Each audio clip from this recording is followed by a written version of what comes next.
Cancer thrives on acidity and disease thrives on acidity. David Lomnitz is talking about the latest thing in bottled water. The more alkaline your body is, the better it is. It's called alkaline water based on pH levels.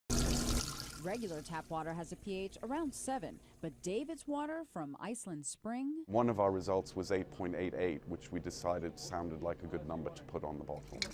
If you don't exercise, the single most important thing you can do for good health is start drinking alkaline water.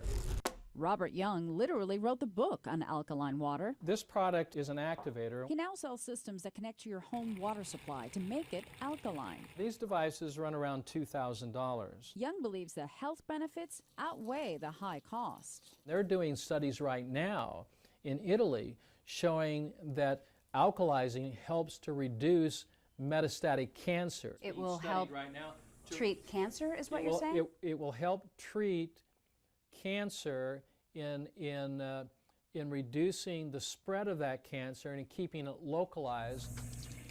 We can't make a claim that alkaline water is going to help everybody. Robin Barry Caden is a registered dietitian based in New York City. Any studies that prove any of these claims that you know of? Not that I know of. So people do claim that they feel better after it. Well, maybe they're just drinking more water. Young admits there are no U.S. studies to back his claims, and some people may have a tough time believing him. You pleaded guilty to attempting to practice medicine without a license. Tell me about that. Well, in 1996, I was charged for practicing medicine without a license. That's correct. And the charges were actually reduced from a felony to a misdemeanor, and I paid a $50 fine. You could understand why maybe someone would be a little skeptical about your claims with that kind of issue in your background?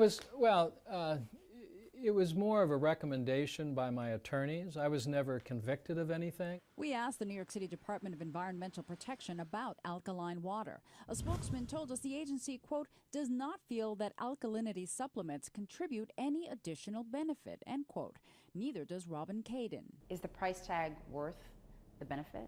Absolutely not, in my opinion. Tap water usually ranges from 6.8 to 7.2, and our body likes to maintain that range. So as long as our body and our systems are working appropriately, we have buffering systems. And the rep for Iceland Spring agrees on this. There are no exact scientific studies that correlate drinking or eating high pH foods that will then make your pH higher.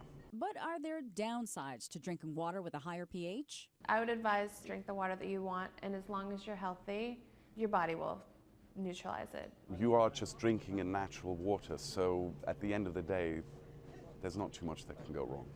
We checked with the Food and Drug Administration as well, and they tell us the pH of drinking water is normally between 6.5 and 8.5. They say they haven't established any pH standard for bottled water, but if a bottled water is found to have a high pH or high alkalinity, they said they review it to see if that high pH, quote, may pose a health hazard. In the newsroom, Linda Beccaro, New York Nightly News.